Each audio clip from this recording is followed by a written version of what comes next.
উৎসর্গ লিখেছেন তানজিনা ইসলাম। পর্ব সংখ্যা ৩। রাতের অন্ধকার কেটে গিয়ে সকালের আলো ফুটেছে। মানবজাতি এখনো ঘুমে তলিয়ে থাকলেও পাখিরা তাদের ভাগ্যর সন্ধানে বেরিয়ে গেছে। মায়ার ঘুম ভেঙে যাওয়ার পর নিজেকে কারো বুকের ওপর অনুভব করলো। মায়া পিট পিট করে চোখ খুলে মাথা তুলে সামনে তাকাতেই চোখে পড়ে রুদ্রর ঘুমন্ত মুখ। মায়া থমকায়, তারপর মনে পড়ে কাল রাতের কথা, তাদের বিয়ের কথা।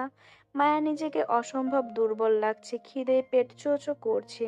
কাল রাতে রুদ্রর সাথে পরে খাবে বলে খায়নি, কিন্তু রুদ্রর উৎপীড়নের পরে আর খাওয়া হয়নি। মায়া বিছানা ছেড়ে নেমে দাঁড়ালো। দেওয়াল ঘড়ির দিকে তাকিয়ে দেখে ঘড়ির কাঁটায় ৫টা ৩০ বাজে। শুধুমাত্র খিদের কারণেই এত সকালে ঘুমটা ভেঙে গেছে ওর। কিন্তু এখন খাবার কই পাবে? বাড়ির কেউ নিশ্চয়ই এত সকালে ওঠেনি।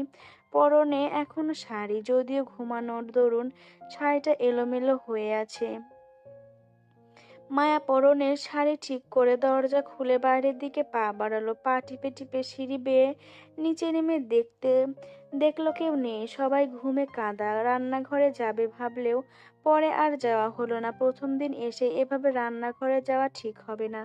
একটু হাঁটাহাঁটি করলে হয়তো পেটের খিদে কম অনুভব হবে। সদর দরজার সামনে গিয়ে দেখে দরজা টানানো, কিন্তু তালা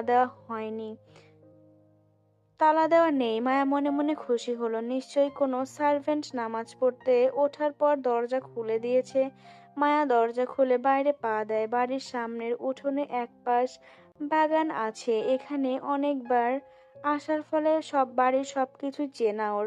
সতেজ স্নিগ্ধ বাতাস, নিচের মাটি স্যাঁতসেঁতে, নিশ্চয়ই কাল রাতে বৃষ্টি হয়েছে। মায়া বুক ভরে শ্বাস টানে, পায়ের চপল খুলে খালি পায়ে ঘাসের ওপর রাখে।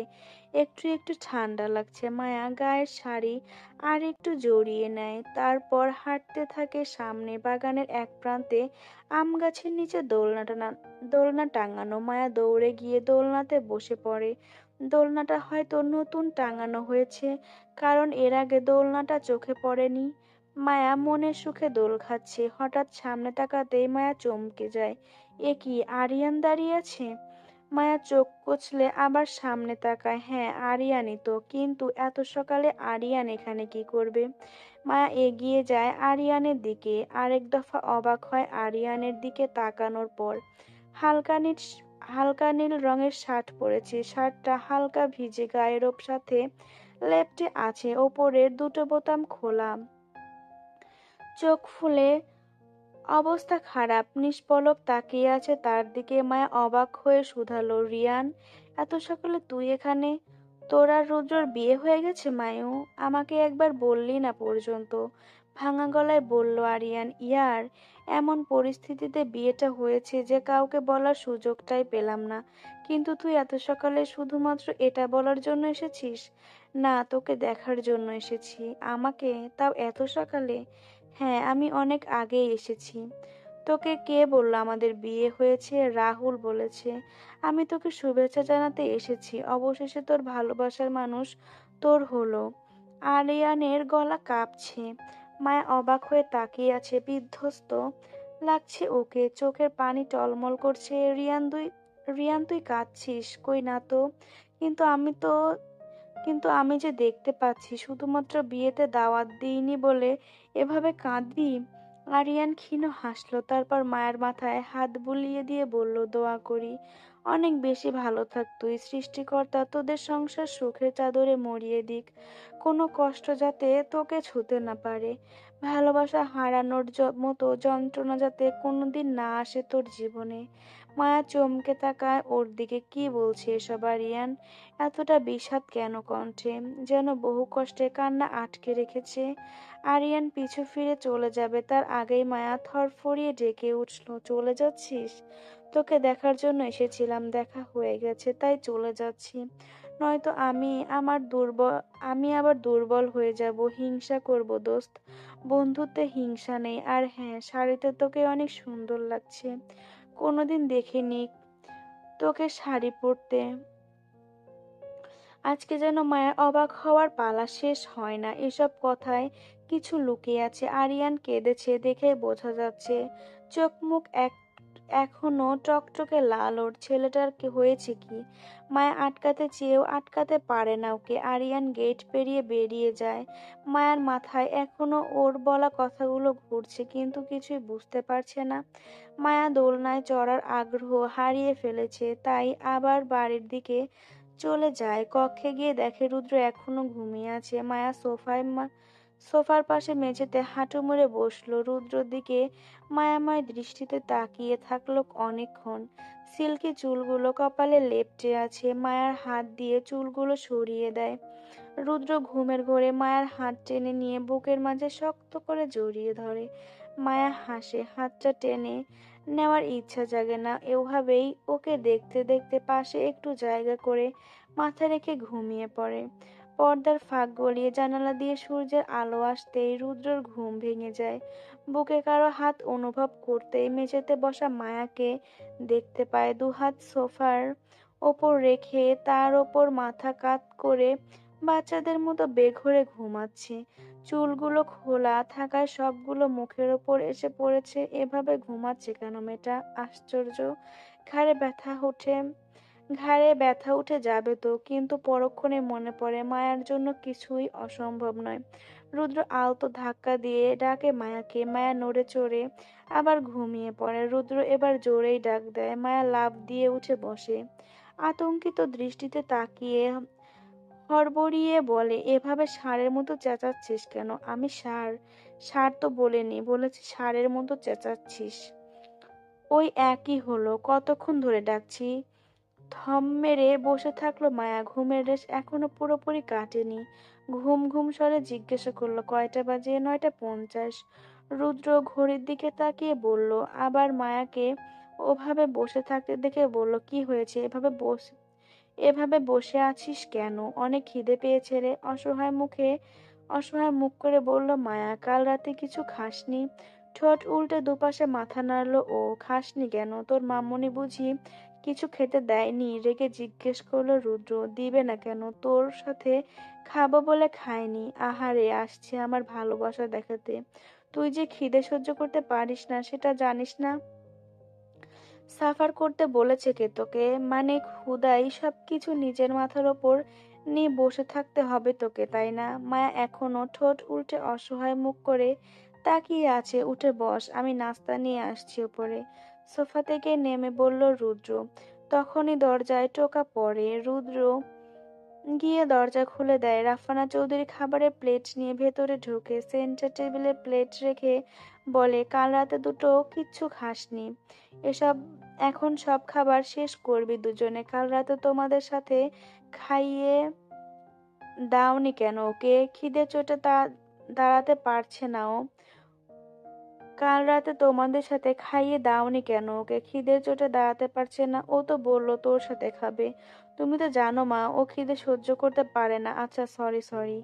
রাফানা চৌধুরী রুদ্রকে পাশ কাটিয়ে মায়ের হাতে একটা শাড়ি ধরিয়ে দিয়ে বলে, এটা পরে নিচে নামিস কেমন? তোকে কয়েকজন দেখতে আসবে। মায়া অবাক হয়ে দেখতে আসার কথা শোনে। ওদের বিয়ের কথা তো কাউকে জানানো হয়নি। মায়ের মনের মায়ের মনের কথা বুঝতে পেরে রাফানা চৌধুরী নিজেই বললেন, আসলে আমার কয়েকজন ফ্রেন্ড এই আশেপাশেই থাকে, ওরা আজ সকালে কল দিয়ে বলেছে সবাইকে। রুদ্র বিরক্তির শ্বাস ফেলে। তার মায়ের বান্ধবীর অভাব নেই। এই এলাকার সবগুলো মহিলাই তার মায়ের বান্ধবী। তার মা পারে না এই এলাকার আশেপাশের এলাকার সব মহিলাকে বান্ধবী বানিয়ে ফেলতে। সবগুলোই পাশের বাসার আন্টি। রুদ্র আর না দাঁড়িয়ে মুখ ধুতে চলে যায়। কিন্তু মামুনি, আমি তো শাড়ি পরতে জানি না। এটা তো তুমি আর আম্মুই পরিয়ে দিয়েছিল। দুঃখী দুঃখী মুখ করে বলল মায়া। আরে আমি পরিয়ে দেবো আর কি, আমার মেয়েকে। তুই আগে খেয়ে নে, তারপর আমি এসে পরিয়ে দেব। রাফানা চৌধুরী চলে যান। রুদ্র ততক্ষণে ফ্রেশ হয়ে বেরিয়ে গেছে। রুদ্র বেরোনোর পর মায়া ঢোকে ওয়াশরুমে। মায়া বেরিয়ে দেখে রুদ্র অলরেডি খেতে বসে গেছে। ওকে ছাড়াই গজগজ করতে করতে সামনে এলো ও অভিযোগ স্বরে বলল, আমাকে ছাড়াই খেতে বসে গেলি? একটু অপেক্ষা তো করতে পারতি। তুই কোন দেশের প্রধানমন্ত্রী হে যে তোর জন্য অপেক্ষা করতে হবে? কালকে তোর জন্য আমি না খেয়ে অপেক্ষা করেছিলাম। পুরো রাত খিদের জ্বালায় কষ্ট পেয়েছি, তাও কিছু খাইনি, শুধুমাত্র তুই খাসনি বলে। আমি তোকে না খেয়ে কষ্ট পেতে বলিনি। মায়া মনে মনে কষ্ট পেল, কিন্তু মুখে কিছু বলল না। মুখ কালো করে খেতে বসে পড়ল। আগে পেটকে শান্ত করতে হবে, তারপর দেখে নেবে রুদ্রকে। দুজনেই খাওয়া শেষ করলো। রাফানা চৌধুরী মায়াকে এসে শাড়ি পরিয়ে দিলেন। রুদ্র বাইরে কোথাও গেছে। কলা পাতার রঙের শাড়ি মায়ার ফর্সা শরীরে সুন্দরভাবে ফুটে উঠেছে। শাড়ি পরানো শেষে মায়ার মাথায় ঘোমটা টেনে দিলেন। মায়ের কপালে চুমু খেয়ে থুতনি ধরে বলে ওঠেন, নজর না লাগুক। মায়া মিষ্টি হাসলো। একজন সার্ভেন্ট এসে জানালো অতিথিরা চলে এসেছে। রাফানা চৌধুরী মায়াকে নিয়ে সিঁড়ি বেয়ে নিচে নামছেন। ডাইনিং রুমে 10-11 জন মহিলা বসে আছেন। তাদের হাসির শব্দ শোনা যাচ্ছে। রাফানা চৌধুরী নিচে নামলেন, মায়াকে নিয়ে সোফায় বসিয়ে দিলেন। রাফানা চৌধুরী মায়াকে নিয়ে সিঁড়ি বেয়ে নিচে নামছেন। ডাইনিং রুমে 10-11 জন মহিলা বসে আছেন। তাদের হাসির শব্দ শোনা যাচ্ছে। রাফানা চৌধুরী নিচে নামলেন, মায়াকে নিয়ে সোফায় বসিয়ে দিয়ে পাশে বসলেন। মায়া সবাইকে লক্ষ্য করে সালাম দিল। রাফানা চৌধুরী মিষ্টি হেসে বলে উঠলেন, দেখো সবাই আমার মিষ্টি বৌমাকে। বাহ, তোমার বৌমা তো অনেক সুন্দর দেখতে। তা তোমার নাম কি? টেবিলে দেওয়া নাস্তার প্লেট হাতে নিতে নিতে একজন বলেন, মায়া। মায়া মাথা নিচু করে বলে ওঠে, খুব সুন্দর নাম। রাফানা চৌধুরী খেয়াল করে দেখেন সবাই ফিস ফিস করে কিছু বলছে। মূলত সবাই মায়ের প্রশংসা করছে। রাফানা চৌধুরী গর্ব করে হাসেন। মায়ের হাঁসফাঁস লাগছে। কখনো কারো সামনে এভাবে ভদ্র হয়ে বসেছিল কিনা মায়ের মনে পড়ে না। তোমার চুলগুলো একটু দেখাও তো। মিষ্টি খেতে খেতে সামনে একজন বলে। মায়া চমকে তাকায়। চুল দেখাবে মানে কি? রাফানা চৌধুরী তাকে রাফানা চৌধুরীর দিকে তাকিয়ে জিজ্ঞেস করে। রাফানা চৌধুরী অবাক হয়ে তাকিয়ে আছেন। মেয়ে দেখার প্রাচীন নিয়ম, যা যুগ যুগ ধরে চলে এসেছে, এখনো চলছে। হয়তো কিছু মানুষের মানসিকতার পরিবর্তন ঘটেছে, কিন্তু কিছু মানুষ এখনো সেই প্রাচীন নিয়মে আটকে আছেন। মেয়েকে অবশ্যই সব দিক থেকে পরিপূর্ণ হতে হবে। সুন্দর গায়ের রং, সুন্দর চুল, সর্ব কাজে গুণান্বিত হতে হবে। মেয়েদের কোনো খুঁত থাকা যাবে না। আর কিছু মানুষ তো মেয়ে দেখতে গেলে একেবারে পায়ের নখ থেকে মাথার চুল পর্যন্ত খুঁটিয়ে খুঁটিয়ে দেখে। চুল দেখাবে মানে কি আপা? রাফানা চৌধুরীর সাথে সাথে প্রতিবাদ করে ওঠেন, না মানে চুলগুলো কতটুকু লম্বা একটু দেখতাম আর কি। আমার বৌমার চুল দেখে আপনি কি করবেন? রাফানা চৌধুরী শান্ত কিন্তু গম্ভীর স্বরে বললেন।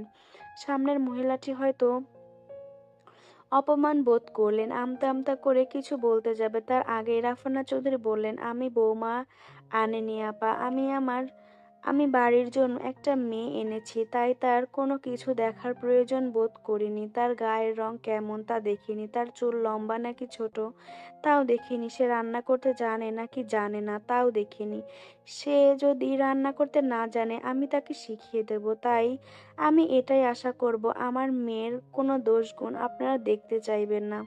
রাফানা চৌধুরীর কথা শুনে সবাই চুপ হয়ে গেল। মায়া অভিভূত হয়ে শাশুড়িকে দেখলো। আসলেই শুধু মুখেই মেয়ে বলেনি যে তার মেয়ে, কাজেও প্রমাণ করে দেখালেন। নাস্তা করা শেষ, সবাই বিদায় নিল। মহিলাটি রাফানা চৌধুরীর কাছে ক্ষমা চাইলেন, কিন্তু রাফানা চৌধুরী কিছুই বলেননি। রাফানা চৌধুরী দুপুরে রান্না করছেন। মায়া কিচেনে উকি দিল, যদিও কয়েকজন সার্ভেন্ট তাকে সাহায্য করছেন। তারপরও মায়া গিয়ে তার পিছনে দাঁড়ালো। তারপর আহ্লাদি গলায় বলল, মামুনি, আমি তোমাকে সাহায্য করি? সাহায্যের প্রয়োজন নেই, তুই গিয়ে রেস্ট নে। আমার রান্না প্রায় হয়েই এসেছে, সকাল থেকেই তো রেস্ট করছি। প্লিজ মামুনি, আমাকে কোনো একটা কাজ দাও। তোর বাড়িতে যেমন কাজ করতে তোর বাড়িতে যেমন কাজ করতে না, এখানেও করার দরকার নেই, এটাও তোর বাড়ি। জানি তো, তারপরও সবাই কাজ করছে, আমি কিছু করছি না, কেমন জানি লাগছে। মায়ের জোরাজুরিতে রাফানা চৌধুরী মায়াকে টেবিল সাজানোর দায়িত্ব দিলেন। মায়া কিচেন থেকে তরকারি আর প্লেটগুলো নিয়ে ডাইনিং টেবিলে সাজালো। রুদ্র নিচে নেমে টেবিলে বসলো। রায়ান চৌধুরী কক্ষ থেকে বের হলেন। আরে আমার মেয়ে প্রথম দিনেই কাজ করছে কেন? রুয়ান চৌধুরী টেবিলে বসতে বসতে বলেন, আমি কিছু করিনি বাবা, এইসব মামুনি আর ওরা করেছে, আমি তো শুধু টেবিল সাজাচ্ছি। রুদ্র মুখ বাঁকালো। মাঝে মাঝে অসম্ভব হিংসা লাগে ওর। ওর বাবা মা যেন ওর চেয়ে মায়াকে একটু বেশিই দেখতে পারে।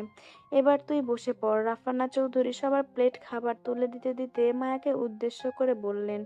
মায়া টেবিলে বসে চারজন খাবার শুরু করে। রুয়ানা চৌধুরী খাবার খাওয়ার মাঝেই সবার উদ্দেশ্যে বললেন, আমি চাচ্ছি খুব তাড়াতাড়ি মায়া আর রুদ্রের বিয়ের অনুষ্ঠানটা করে ফেলতে। বাবা, বিয়ে তো হয়েই গেছে, আবার অনুষ্ঠান করার দরকার কি? কপালে ভাঁজ ফেলে বলল রুদ্র। বিয়ে হয়েছে, কিন্তু কি পরিস্থিতিতে হয়েছে সেটা তুমিও জানো। বিয়ে মানুষের জীবন একবারেই আসে, হয়তো তোমার কোনো ইচ্ছে নেই, কিন্তু মায়ার তো তার বিয়ে নিয়ে স্বপ্ন থাকতেই পারে। আর এছাড়াও মায়ার বাবা আর আমি বিজনেস পার্টনার। এখন পার্টনাররা কোনো অন্য পার্টনাররা কোনো না কোনো দিন তোমাদের বিয়ের কথা জানতেই পারবে। তখন যদি তারা বদনাম করে ছেলের বিয়ে লুকিয়ে দিয়েছে বলে ভাবে। তাই পরশু থেকে অনুষ্ঠান শুরু হবে, কালকে থেকে প্রস্তুতি নিব। তাহলে তো ভালোই হলো, দেরি করা ঠিক হবে না। মায়া, তোর কিছু বলার আছে? রাফানা চৌধুরী মায়ের উদ্দেশ্যে জিজ্ঞাসা করেন। না, আমি কি বলবো, তোমরা যা ভালো মনে করো। খাওয়ায় মনোযোগ দিয়ে বলল মায়া। রুদ্র দীর্ঘশ্বাস ফেলল। এ বাড়িতে ওর মতামতের কোনো দাম কি আছে? কেউ ওর মতামতের কোনো দামই দেয় না। বিয়ে যেন শুধু মায়ার হয়েছে, তাই শুধু ওর মতামত নিলেই চলবে। একদিনে এসে এবারের সবকিছু কবজা করে নিয়েছে। ব্যাস শুধু একটা সুযোগ, এই সবকিছুর প্রতিশোধ নেবে মায়ার ওপর। সবকিছুর জন্য মায়া দায়ী, জীবনটা ঝালাপালা করে দিল ওর। সন্ধ্যার দিকে মায়ের সব বন্ধুরা এলো চৌধুরী মেনশনে। রাফানা চৌধুরী সবাইকে ডাইনিং রুমে এসে বসতে দিলেন। রুহানি, রাহুল, রিয়ানা আর সাহিল এসেছে। রুদ্র আর মায়াও বসলো ওদের সাথে। সাহিল আর রিয়ানা রেগে বোম হয়ে আছে। বিয়ের খবরটা কেউ ওদের জানায়নি। ক্ষুদ্র ক্ষুদ্র থেকে ক্ষুদ্র খবর পর্যন্ত বন্ধু মহল কেউ কারো থেকে লোকায় না। একটা পিঁপড়া মরলেও পর্যন্ত সেটা নিয়ে এক দফা কেচ্চা হয়ে যায়। এত অথচ এত বড় একটা ঘটনা ঘটিয়ে ফেললো চারজনে। বাকি তিনজন কি বানে জলে ভেসে এসেছে? মায়া ওদেরকে বোঝানোর চেষ্টায় আছে, অথচ ওরা একটার পর একটা পিঞ্চ মেরেই যাচ্ছে। কাঁচুমাচু হয়ে বসে আছে রুদ্র। সাহিল আর রিয়ানা ননস্টপ কথা শুনিয়েই যাচ্ছে। এত চিল্লাপাল্লার মাঝেও আরিয়ানের শূন্যতা অনুভব করলো রুদ্র। উদ্বিগ্ন স্বরে আওড়ালো, তোরা সবাই এসেছিস, আরিয়ান আসেনি? ও কি তোদের চেয়েও বেশি ক্ষেপে আছে নাকি? খেপবে না তো কি করবে? তোরা দুজনে তো চুপি চুপি বিয়ে করে নিলি, আমাদের তো জানালি না পর্যন্ত। কিন্তু রাহুল আর রুহানি ঠিকই বলেছিস কিন্তু রাহুল আর রুহানিকে ঠিকই বলেছিস, শুধু মুখেই বন্ধুত্ব, কাজের বেলায় না। তারপর নির্লজ্জের মতো রুদ্র একবার বলায় চলেই এসেছি। সাহিল মুখ বাঁকিয়ে বলল। মায়া সাফাই দেওয়ার চেষ্টা করলো, উদ্গ্রীব স্বরে আওড়ালো, প্লিজ রাগ করিস না। রাহুল আর রুহানিকে তাৎক্ষণিক পাওয়া গিয়েছিল, কিন্তু তোরা মনে হয় বিজি ছিলি। রাহুল অনেকবার কল দিয়েছিল, তোদেরকে ধরিসনি। আমি মেসেজ দিয়েছি, রুহানি মেসেজ দিয়েছে, দুটোর একটারও অনলাইনে ছিলে না। আর বিয়েটা হুট করেই হয়ে গেছে। সময় নিয়ে যে কল করব তোদেরকে সে সুযোগ পাইনি। আরে ওর কথা কিছু মনে করিস না, তোর মেসেজ অনেকক্ষণ পরে দেখেছিলাম। আসলে আমরা একটু অ্যাসাইনমেন্ট নিয়ে ব্যস্ত ছিলাম। রিয়ানা মায়াকে আশ্বস্ত করে বলল। রাফানা চৌধুরী টেবিলে নাস্তা নিয়ে আসলেন। সোফায় বসে কুশলাদি বিনিময় করলেন সবার সাথে। সকলকে উদ্দেশ্য করে বললেন, বিয়েটা ঘরোয়াভাবে হুট করে হয়ে গেছে, তাই জানানোর সুযোগ হয়নি তোমাদেরকে। তবে হ্যাঁ, চিন্তা নেই, বড় করে অনুষ্ঠান হবে। 2-1 দিনের মধ্যেই তোমরা সবাই মিলে সবকিছুর ব্যবস্থা করবে। যেহেতু তোমাদের দুইজন বন্ধুর বিয়ে, পারলে আজকে রাতটা এখানেই থেকে যাও। অবশ্যই আন্টি, আমরাই করব সবকিছু, কিন্তু আজকে রাতে থাকতে পারবো না, কালকে সকাল সকাল চলে আসব সাজানোর জন্য, মিষ্টি হেসে উত্তর দিল সাহিল। রুদ্র তখনও ভাবছিল আরিয়ানের কথা। বন্ধু মহল ওদের একটা পরিবার, আর প্রত্যেকটা বন্ধু ওর সে পরিবারের সদস্য, একজন ছাড়াও ওদের সবকিছু অপূর্ণ। রুদ্র চিন্তিত স্বরে বলল, আমার প্রশ্নের উত্তর তো কেউ দিলি না। রিয়ান রিয়ান কি আসলেই জানে না তাই আসেনি? ফোনও বন্ধ সকাল থেকে, ওর খবর আমরাও জানি না, সকাল থেকে দেখা নেই ওর। সাহিল উত্তর দেয়, ও এসেছিল সকালে, আমার সাথে দেখা করে চলে গেছে। আমি অনেক বলেছি বসতে, কিন্তু বসেনি। মায়ের কথায় সবাই তাকালো ওর দিকে। রুদ্র অবাক হয়ে জিজ্ঞেস করলো, কই, আমি তো দেখিনি।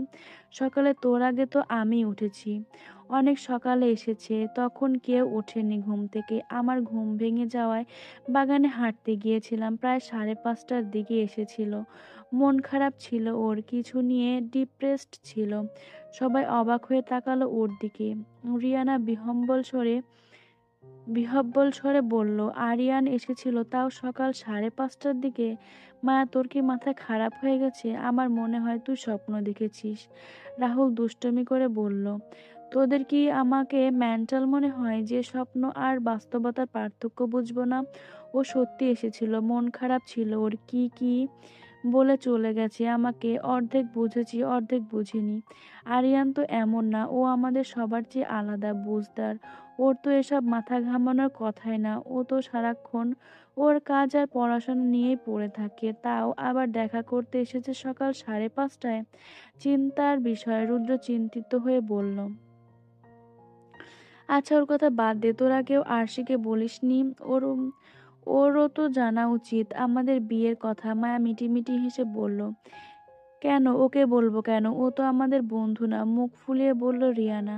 আমাদের বন্ধু না ঠিকই, কিন্তু রুদ্র তো অনেক কিছু, বন্ধুর চেয়েও বেশি না? বন্ধুর চেয়েও বেশি না বললে বিষয়টা কেমন দেখায় না? রুদ্র শান্ত দৃষ্টিতে তাকালো মায়ার দিকে। মনে মনে শয়তান মেয়েটাকে 100 বার খুন করার ইচ্ছে পোষণ করলো। চিবিয়ে চিবিয়ে বলল, ফাল ফালতুমি বন্ধ কর। সাহিল আর রাহুল, আমার সাথে ওপরে চল।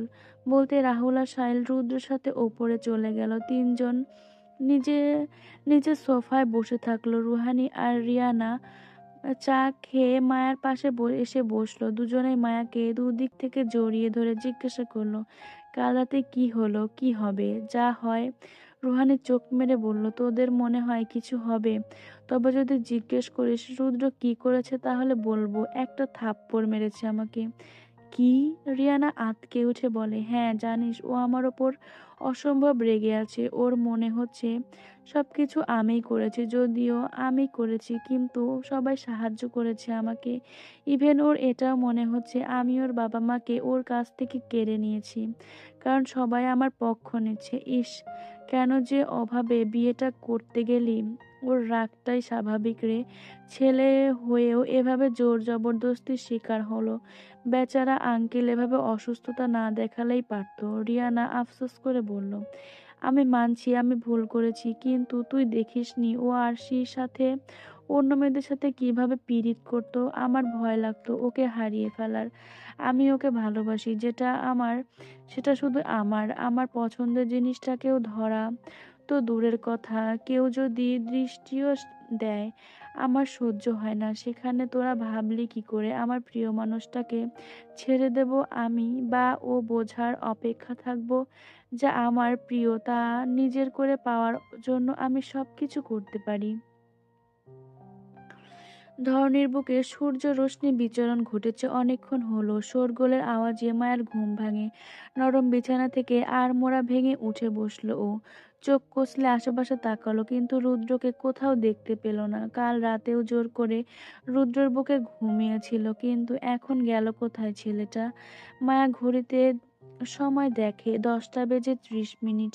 মায়া হড়বড় করে বিছানা ছেড়ে নামলো। এত বেলা পর্যন্ত ঘুমিয়েছে ও।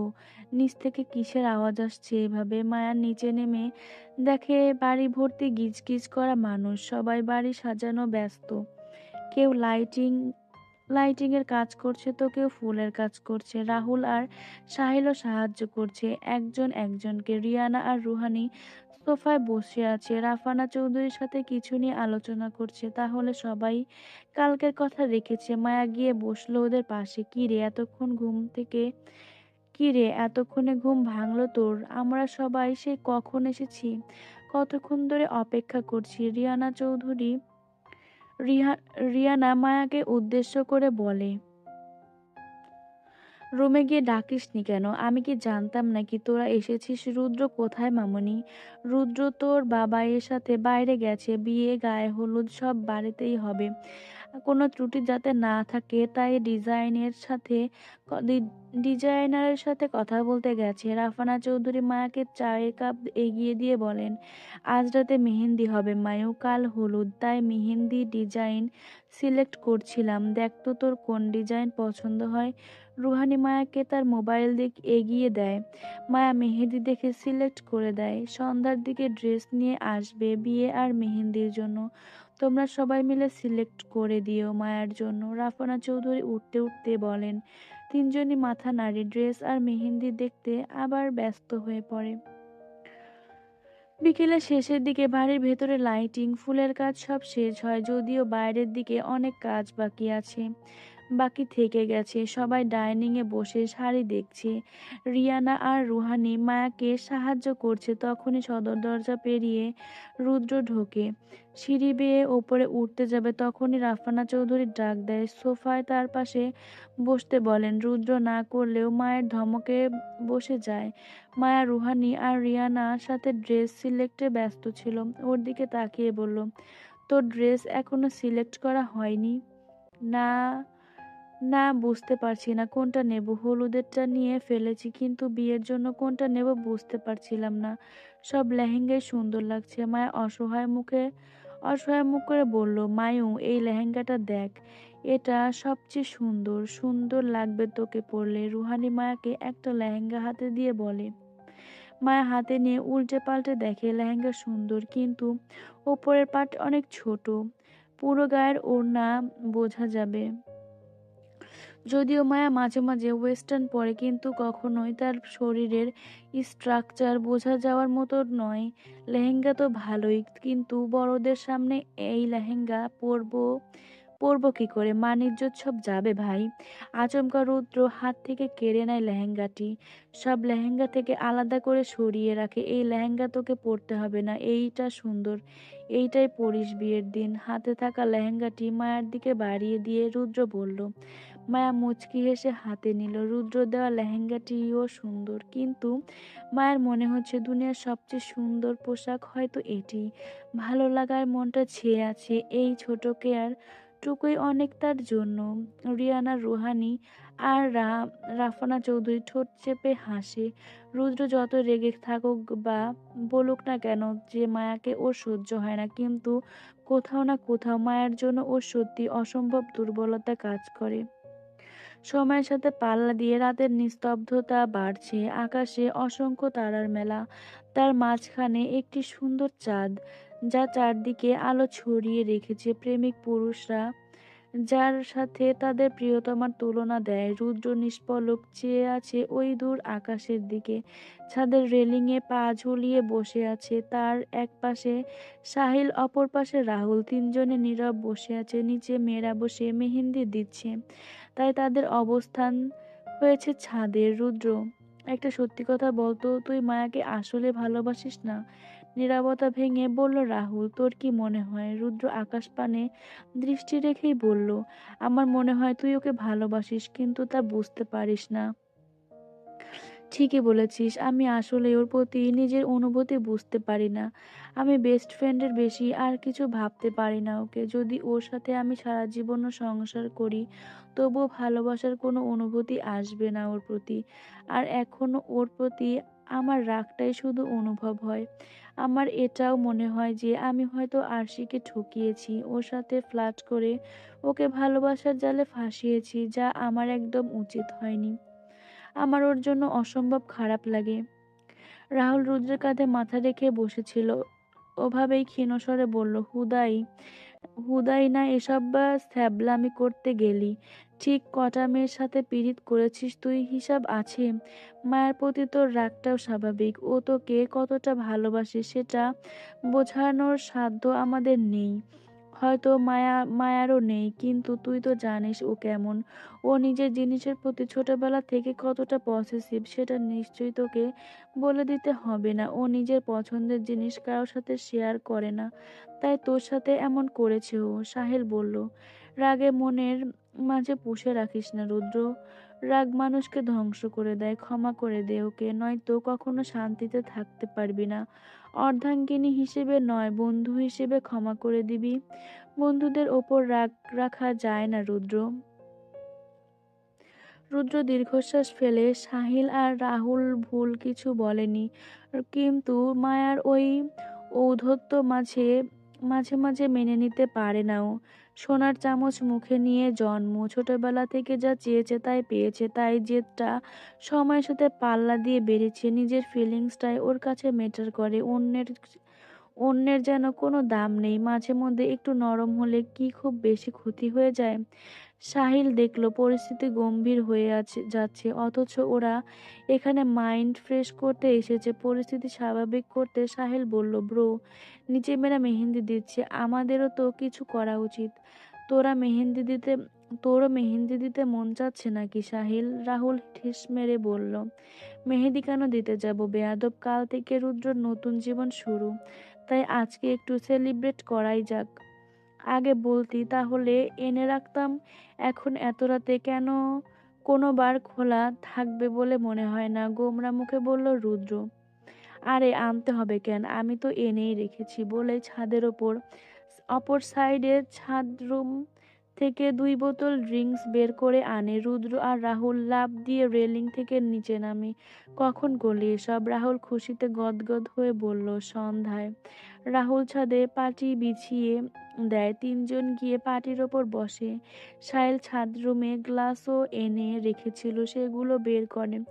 ইস, এত সব মজা মিস করে গেল আরিয়ান। রাহুল গ্লাসে ড্রিঙ্কস ঢালতে ঢালতে বলে, কাল কেউ কি আসবে না ও? সাহেল জিজ্ঞেস করে, না আসলে ওর বাড়ি থেকে তুলে নিয়ে আসবো ওকে, তারপর প্রশ্ন করব যে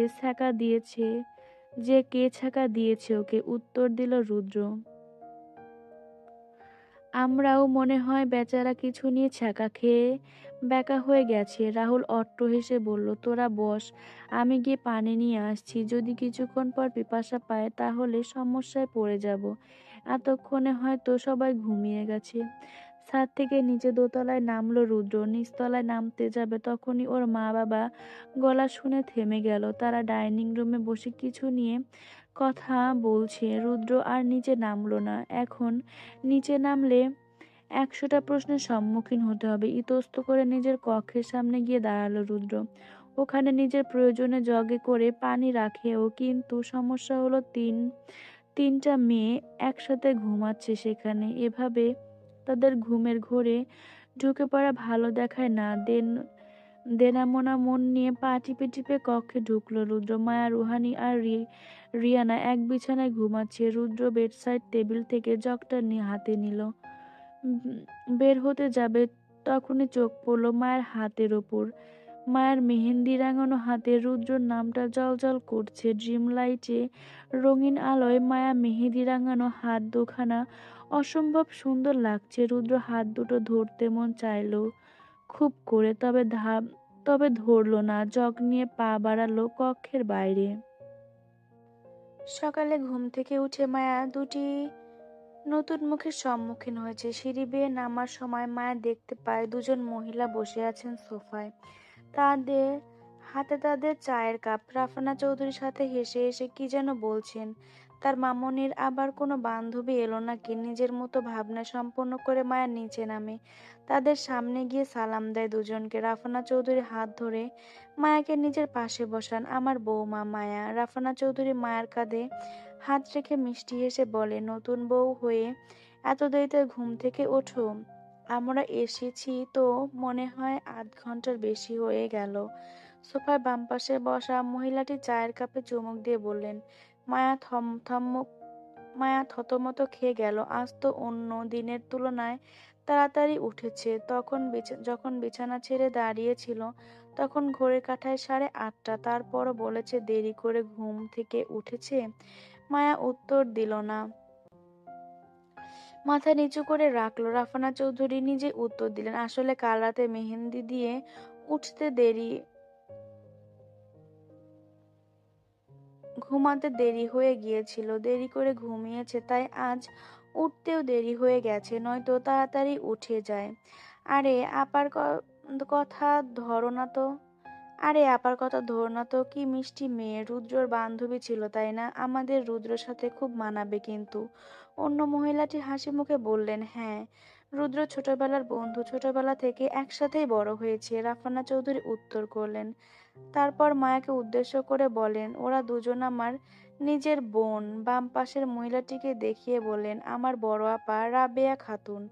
আর তার পাশের মহিলাটি দেখিয়ে বলেন, আমার ছোট বোন রাহেলা জামান। রুদ্র আমাকে ছোট খালামণি ডাকে, তুমিও আমাকে ছোট খালামণি বলে ডাকো।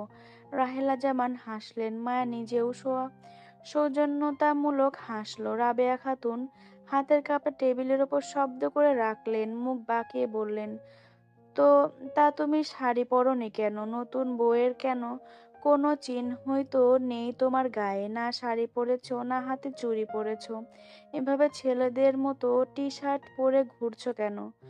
মাথায় ঘোমটা না দিয়ে বড়দের সামনে চলে এসেছো? হ্যাঁ হ্যাঁ রে রাফা, তোর বউ তোর বৌমাকে কিছু শেখাসনি? রাফানা চৌধুরী মুখ কালো মুখ কালো হয়ে যায়, তারপরও মুখে জোরপূর্বক হাসি টেনে বলেন, আসলে এখনো নতুন তো, তাই কোথায় কি করতে হবে বুঝতে পারছে না। আস্তে আস্তে সব বুঝে যাবে। ও তো আমার মেয়েই। আমার মেয়ে হলে যেভাবে সব হাতে ধরে শেখাতাম সেভাবেই শেখাবো। সব সব শিখে যাবে। তোর কাহিনী কিছুই বুঝি না। দেখ রাফা, অন্যের মেয়েকে তুই নিজের মেয়ে ভাবলেও সে কখনো তোকে নিজের মা ভাববে না।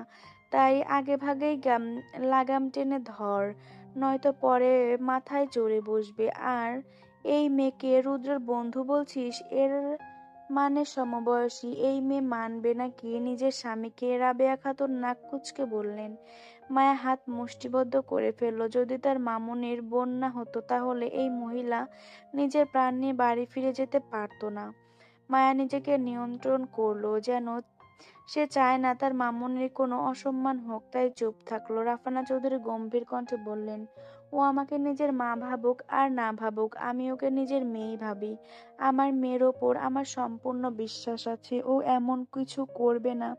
তোমাকে চিন্তা করতে হবে না আপা। পরক্ষণে আবার মায়ের দিকে তাকিয়ে বলেন, মায়া, নাস্তা করে নে আয়, বলে হাত ধরে কিচেনে নিয়ে যান। সোফায় বসা দুজনকে কথা বলার কোনো সুযোগই দেন না। কিছু মনে করিস না বাচ্চা আমার, বড় আপা এমনই, কিছু ভেবেচিন্তে বলেন না, তুই মন খারাপ করিস না।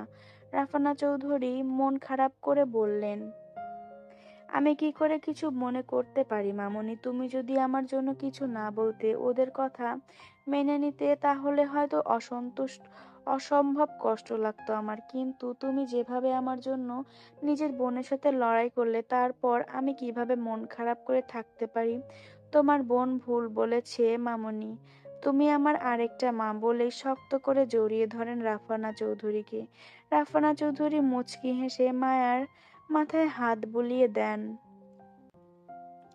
সন্ধ্যা হয়ে গেছে, আর একটু পরে হলুদের অনুষ্ঠান শুরু হবে। অতিথিরা সবাই আসতে শুরু করেছেন। বাড়ির বাইরে এক পাশে বসে কয়েকজন মিলে হলুদ বাটছে। রান্নার লোকেরা রান্না করছে। দুজনের গায়ে হলুদ এই বাড়িতেই হবে। এখনো মায়ের বাড়ির লোকেরা এসে পৌঁছায়নি। দোতলায় একটি কক্ষে মায়াকে পার্লারের লোকেরা সাজিয়ে দিচ্ছে। রুহানি আর রিয়ানা গালে হাত দিয়ে চেয়ারের ওপর বসে আছে, তাদের দৃষ্টি মায়ের দিকে। কয়েকজন মিলে মায়াকে শাড়ি পরানোর চেষ্টা করছে, কিন্তু রাবেয়া খাতুন একবার একটা বলেই যাচ্ছেন। রুহানি আর রিয়ানা কিছু বলতে গেলেই ধমক দিয়ে থামিয়ে দিচ্ছেন। অবশেষে অনেক চেষ্টার পর মায়া শাড়ি পরতে সক্ষম হলো। এতক্ষণে রাবেয়া খাতুনের মনপুত শাড়ি পরাতে পেরেছে পার্লারের মেয়েরা। মায়ার হলুদ আর সবুজ মিশেলের কাঞ্চি বরণ শাড়ি পরেছে, মাথায় আলাদাভাবে ডার্ক গ্রিন ওড়না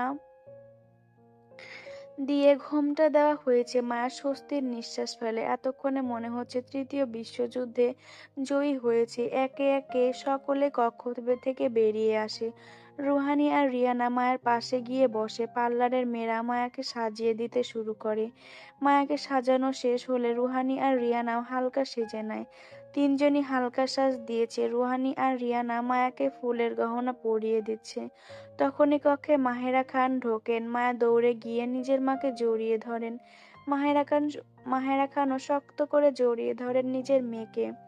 এতক্ষণে আসার সময় হলো, কতক্ষণ ধরে অপেক্ষা করছি। মায়া অভিমানী কণ্ঠে বলল, সবকিছুর ব্যবস্থা করে আসতে হচ্ছে তো, তাই দেরি হয়ে গেছে। বাবা কোথায়? নিচে বসে আছে বেয়াইদের সাথে। তোমাকে মিস করছি অনেক আম্মু। আমি অনেক মিস করেছি। তারপরও এখানে তোমার আরেক মা আছে, আমার তো ওখানে কেউ নেই। মাহেরা খান মায়ের দিকে তাকিয়ে মলিন হেসে বললেন। মায়া চোখ থেকে এক ফোঁটা পানি গড়িয়ে পড়ে। মাহেরা খান যত্ন করে তা মুছে দেন। মায়া আবার শক্ত করে জড়িয়ে ধরে তার মাকে। রাফানা চৌধুরী কক্ষে এসে মায়াকে কাঁদতে দেখে চটজলদি এগিয়ে আসেন। তড়িঘড়ি করে বলেন, কাঁদছো কেন তুমি? সাজ নষ্ট হয়ে যাবে তো। দেখুন তো ভাবি কিভাবে কাঁদছে। মায়া মায়ের মায়া মায়ের বুকে মাথা রেখে নিঃশব্দে কাঁদছে। রুহানি আর রিয়ানাও এগিয়ে আসে মায়াকে শান্ত করতে, কিন্তু মায়া থামছেই না। অবশেষে অনেকক্ষণ পর মায়ের কান্না থামে। মাহেরা খান যত্ন করে টিস্যু দিয়ে মায়ার চোখ মুছে দেয়। মায়াকে নিয়ে একযোগে নিচে নামলো সবাই। এত দেরি হলো কেন? রাবেয়া খাতুন রাফানা চৌধুরীর উদ্দেশ্যে জিজ্ঞাসা করলেন। আসলে মাকে পেয়ে আবেগী হয়ে পড়েছিল। আচ্ছা, এবার নিয়ে চল ওকে। সবাই মিলে বাড়ির বাহিরে যায়। বাড়ির এক সাইডে স্টেজ করা হয়েছে। পুরো বাড়ির এরিয়ার রং বেরঙের লাইট জ্বলছে। স্টেজের ওদিক ওদিক থেকে সুমধুর সুর গান ভেসে আসছে। সকলেই হলুদ রঙের শাড়িতে সাজিয়েছে নিজেকে। মায়াকে স্টেজে বসিয়ে দেওয়া হলো। মায়া আশেপাশে তাকাচ্ছে, কিন্তু কোথাও রুদ্রর দেখা নেই। ভীষণ লজ্জা লাগলো মায়ার। মাথা নুয়ে বসে থাকলো। ইস, এত লজ্জা কোত্থেকে উড়ে এলো ওর মাঝে কে জানে। পাশে কারো উপস্থিতি টের পেতেই মায়া দেখতে চাইল তাকে, কিন্তু সেদিকে তাকাতেই যেন লজ্জা ঝরে ঝরে পড়ছে। মায়া এত লজ্জার উৎস খুঁজে পেল না। কি রে, লজ্জায় তো একেবারে শেষ হয়ে যাচ্ছিস। পাশ থেকে আওয়াজ পেতে মায়া বুঝে যায় এটা কার কণ্ঠস্বর। ফিসফিসিয়ে বলে, তুই এসেছিস? হ্যাঁ এসেছি। তাকা আমার দিকে। লজ্জা লজ্জা লাগে তো। আহারে লজ্জাবতী লতিকা আমার, এটাও আমার শুনতে হলো। তোর লজ্জাও আছে? বাহ বাহ, শুনে খুশি হলাম। এখন তাকা আমার দিকে, দেখ আমাকে। মায়া পাশে চোখ তুলে তাকায় রুদ্রর দিকে। রুদ্র তার দিকে তাকিয়ে হাসছে। পরনে তার হলুদ পাঞ্জাবি, হাত দুটো ফোল্ড করা, বাম হাতের ঘড়ি, চুলগুলো জেল দিয়ে সেট করা রাখা। মায়া আবার বড়সড় একটা ক্রাশ খেলো। পুলকিত স্বরে বলল, ওয়াও বন্ধু, looking handsome. True. Hmm hmm, 100%। Thank you. আর আমি তো এমনিতেও সুন্দর, আবার নতুন করে সুন্দর লাগার কি আছে? আজকে একটু বেশি সুন্দর লাগছে। আচ্ছা দেখে বল আমাকে কেমন লাগছে? পুরো শেওড়া গাছের পেতনি, রুদ্র দাঁত দেখিয়ে বলল। মায়া মুখ বাঁকিয়ে সামনে তাকায়। সামনে চোখে পড়ে রাহুল আর সাহিলকে। দুজনে রুদ্রের মতো হলুদ পাঞ্জাবি পরেছে। দুজনকেই হাত নাড়িয়ে মায়াকে হাই বলে। মায়া হাসে। একে একে সকলে এসে রুদ্র আর মায়াকে হলুদ লাগিয়ে দিয়ে যায়, কেক খাইয়ে দেয়। বড়রা আসলে দুজনে বড়দেরকে সালাম করে। সাউন্ড বক্সে গান বাজছে। অনেকেই অনেকেই গানের তালে তালে নাচছে। রুহানি গিয়ে ডিজে গান একটা দারুণ নাচ দেয়। রাহুল, সাহিল, রিয়ানা, রুহানি আরো অনেকেই যে যার মতো নাচছে। রুহানি অনেকবার টেনেছে মায়াকে। মায়া যেতে চায় না মায়া যেতে চাইলে রুদ্রের জন্য যেতে পারেনি। রুদ্র হাত শক্ত করে ধরে রেখেছে। ইয়ার, তুই নিজেও যাচ্ছিস না, আমাকেও যেতে দিচ্ছিস না। মায়া হাত ছাড়ানোর চেষ্টা করে বলল, বড়রা আছে মায়ু, তো ওরা কখনো এসব নিয়ে মাথা ঘামায় না। ভাই, নিজের বিয়েতে যদি নিজে নাচতে না পারি তাহলে এই অনুষ্ঠানের মানে কি? দেখ, আমার আফসোস থেকে যাবে কিন্তু। কিছু করার নেই জান। বড়দের চিন্তা না থাকলেও বড় খালামণিকে আন্ডার এস্টিমেট করিস না। উনি অনেক কথা শোনাবেন তোকে, সহ্য করতে পারবি না। রুদ্র মায়ের হাত চেপে ধরেই বলল। মায়া ঠোঁট উল্টে বসে থাকে। অবশেষে হলুদের অনুষ্ঠান শেষ হয়। এবার মায়া আর রুদ্রর গায়ে এক কলসি পানি ঢালবেন বড়রা, মানে গোসল করাবেন। এটাই বাড়ির নিয়ম। কনে আর বর নিজেরা গোসল করার আগে বড়রা তাদের মাথায় পানি ঢালবেন। মায়া তাজ্জব বনে গেছে এসব আজব বা নিয়মের কথা শুনে। তখন ওকে এসব সাজগোজ নিয়ে এ জায়গায় ভিজতে হবে? এখন ওকে এসব সাজগোজ নিয়ে এ জায়গায় ভিজতে হবে? দুজনের জন্যই দুই জায়গায় গোসলের ব্যবস্থা করা হয়েছে। মহিলারা সবাই মায়াকে এক সাইডে নিয়ে গেছে। এখানে কলসি করে পানি ঢালা হবে। হঠাৎ মায়ের কিছু মনে পড়তে মায়া তড়িঘড়ি করে বলে ওঠে, আমি একটু আসছি। এখন কোথায় যাবে তুমি? রাফানা চৌধুরী ভুরু কুঁচকে বললেন, একটা কাজ আছে মামনি, এখনই চলে আসছি। আচ্ছা দাও, তাড়াতাড়ি এসো। ওদিকে বাড়ির ছেলেরা রুদ্রকে গোসল দেওয়ার জন্য অন্য সাইডে নিয়ে এসেছে। তখনই রাহুল বলল, রুদ্র, তোকে একটু এক জায়গায় আসতে হবে। কোথায় যেতে হবে এই সময়ে? রুদ্র জিজ্ঞেস করে। ইটস আর্জেন্ট, গেলেই দেখতে পাবি। একটু চল, এখনই চলে আসবো। আচ্ছা চল, তোমরা একটু অপেক্ষা করো, আমি এখনই চলে আসছি। রাহুল রুদ্রকে নিয়ে বাগান সাইডে যায়। রুদ্র অবাক স্বরে শুধালো, এখানে কি আছে? এখানে এনেছিস কেন? এখনই বুঝতে পারবি, তুই দাঁড়া, আমি আসছি বলেই চলে যায়। রুদ্র অনেকবার ডাকলেও পেছন ফিরে তাকায় না। হঠাৎই রুদ্রর হাতে টান পড়ায় রুদ্র পেছনে ফিরে তাকায়। অবাক হয়ে দেখে মায়াকে, আর হাতে হলুদের বাটি। তুই এখানে? মায়া রুদ্রের প্রশ্নের জবাব দেয় না। হলুদের বাটি থেকে একটু হলুদ নিজের গালে লাগায়। রুদ্র হতভম্ব হয়ে মায়ার কার্যকলাপ দেখছে। মুখে তো হলুদ লাগানোই আছে, আবার লাগানোর দরকার কি আছে? মায়া নিজের হিল খুলে রুদ্রর পায়ের ওপর দাঁড়িয়ে রুদ্রর গাল জড়িয়ে ধরে। তারপর নিজের মুখ রুদ্রের মুখের সাথে লাগিয়ে নিজের মুখের হলুদ রুদ্রের মুখে লাগিয়ে দেয়।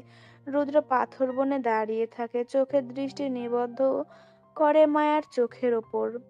মায়া রুদ্রর পায়ের ওপর থেকে নামে, তারপর নিজের হিলগুলো এক হাতে নিয়ে আরেক হাতে শাড়ি একটু উঁচু করে ধরে দৌড় দেয়।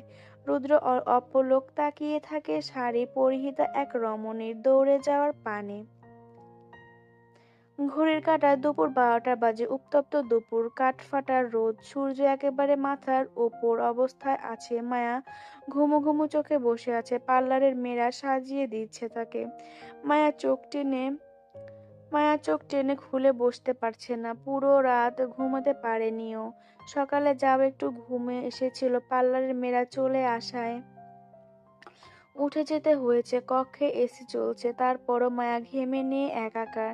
এভাবে সাজার অভ্যাস নেই তার। পুরো বাড়িতে মানুষজন গিজ গিজ করছে। দুই পক্ষে আত্মীয়রাই এ বাড়িতে আসছে। এখনো অনেক আত্মীয় আসা বাকি।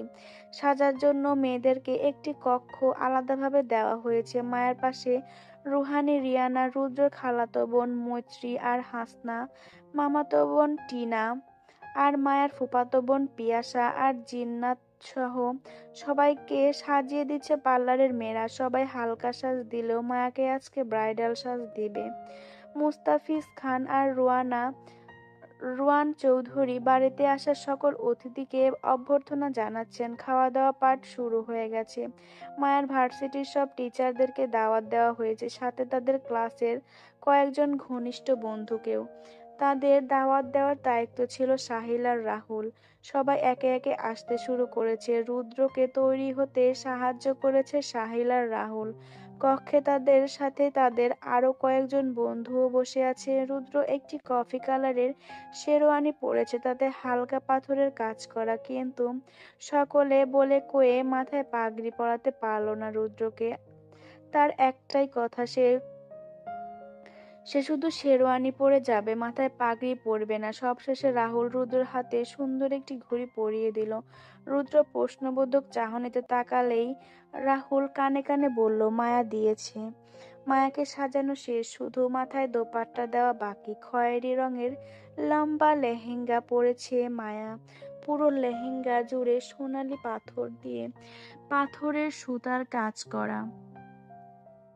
পায়ে হিল, গলায় সীতাহার, কানে বড় বড় হীরার দুল, হাতে ভর্তি চুড়ি, মাথার টিকলি পরা, নাকে বড় নথ, ঠোঁটে গাঢ় ডার্ক লিপস্টিক। পার্লারে একজন মায়ের মাথায় দোপাট্টা পরিয়ে দিচ্ছে। দোপাট্টায় আরবি অক্ষরে রুদ্রর নাম লেখা। মায়া আয়নায় নিজেকে দেখলো, সুন্দরী লাগছে। তখনই রাফানা চৌধুরী ব্যস্ত পায়ে ভেতরে ঢুকলেন রুহানীদের উদ্দেশ্য করে বললেন, তোমরা না বলেছিলে গেট ধরবা? ছেলেরা তো বেরিয়ে পড়বে একটু পর। তোমরা গিয়ে স্টেজে ওই দিকটায় সব ব্যবস্থা করে ফেলো। গেট তো অবশ্যই ধরবো, সবাই একসাথে চিল্লিয়ে বলল।